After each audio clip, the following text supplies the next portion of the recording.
In the world of hematology and cancer treatment, bone marrow transplant is a crucial procedure. But did you know there are two types of BMT, autologous and allogenic? Let's break down the difference and understand their significance in today's medical world. First, let's talk about autologous BMT. This type of a transplant involves using your own bone marrow or stem cells. Think of it as a self-donation. It's usually the preferred choice when the patient has a disease that affects the blood or immune system like leukemia, lymphoma, or even multiple myeloma.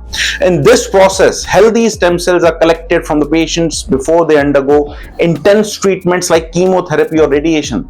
Once their body has recovered, these cells are reintroduced, helping their bone marrow regenerate and produce healthy blood cells again.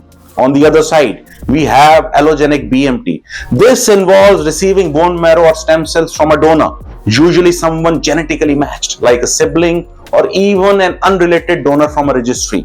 Here, the patient's own marrow is either damaged or replaced due to serious conditions, and donors' healthy stem cells are used to give the patient a fresh start.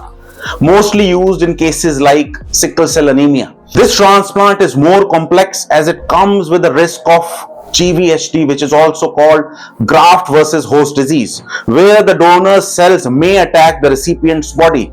So to summarize, autologous BMT uses your own cells, less risk of rejection, but requires the patients to have enough healthy cells to begin with.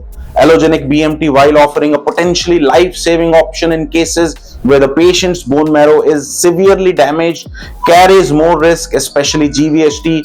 Both have their place in treatment, and the choices depends on individual factors. For more insight on BMT and other medical breakthroughs, stay tuned to MedSurg India.